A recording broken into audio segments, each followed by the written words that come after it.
అందరికీ నమస్తే. నేను మీ సిద్ధం నరేష్.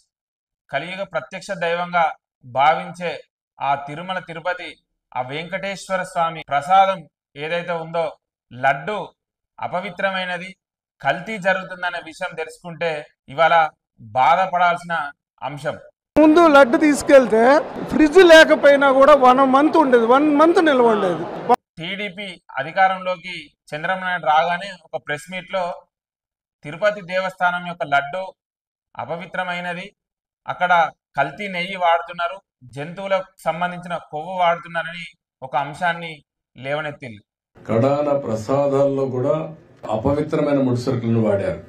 అదే రకంగా దాన్ని బలపరుస్తూ డిప్యూటీ సీఎం పవన్ కళ్యాణ్ గారు కూడా ప్రెస్ మీట్ పెట్టి దాంట్లో ఇతర రకాల జంతువుల యొక్క కొవ్వు వాడుతున్నారు, ఫిష్ ఆయిల్ వాడుతున్నారనే అంశం చెప్తూ ఇలా బీఫ్ తోటి, పిగ్ ఫ్యాట్ తోటి, ఫిష్ ఆయిల్ తోటి కలిపిన లడ్లు ఇది అపవిత్రమైనది, దీనికి ప్రాయశ్చిత్త దీక్ష తీసుకుంటానని 11 రోజులు దీక్ష చేసి ప్రక్షాళన చేసిన సందర్భం ఉంది.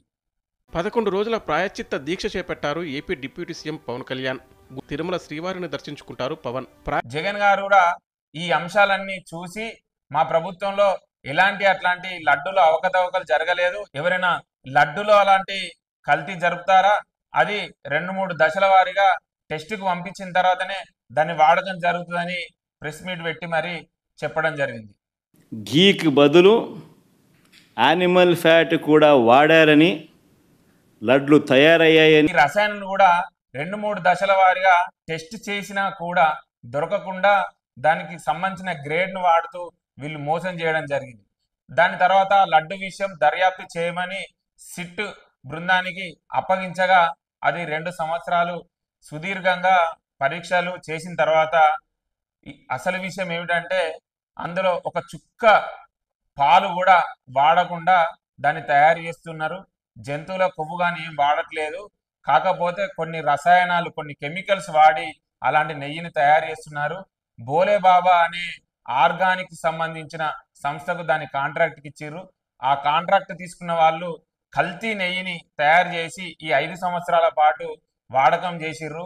ఇదే కాకుండా అయోధ్యకు పంపించిన 1,00,000 లడ్డులలో కూడా ఇదే నెయ్యిని వాడి పంపించడం అనేది ఎంత దారుణమైన విషయం అంటే, హిందూ సనాతన ధర్మాలను వీళ్ళు ఏమాత్రం పట్టించుకోకుండా వాళ్ళు ఇలా తిరుపతి ట్రస్ట్ బోర్డును మోసం చేయడం అనేది చాలా దురదృష్టకరమైన విషయం. వీళ్ళందరినీ ఎంతమంది దీంట్లో భాగస్వాములైనలో ప్రభుత్వం ఖచ్చితంగా కఠిన శిక్షలు వేయాలని మేము డిమాండ్ చేస్తూ, జగన్ ప్రభుత్వంలో ఈ 5 సంవత్సరాల పాటు 68 లక్షల కిలోల నెయ్యిని వాడడం జరిగింది. దాదాపు 650 నుంచి 700 కోట్ల కుంభకోణం జరిగింది.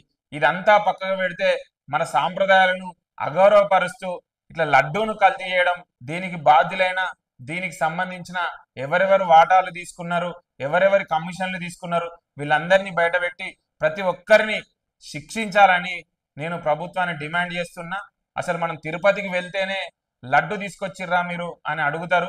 అంత ప్రత్యేకత ఉన్న లడ్డూను ఇవాళ అగౌరవపరచడం, కల్తీ చేయడం, కనీసం దేవుని పట్ల కూడా భయం లేకుండా ఇలా చేస్తున్నారంటే మన హిందూ సోదరులు సోదరీమణులందరం మనం జాగ్రత్తగా ఉండి మన మనోభావాల్ని దెబ్బతీసిన ప్రతి ఒక్కరిని ఒక కంట కనిపెడుతూ మనం జాగ్రత్త పడాలని తెలియజేస్తూ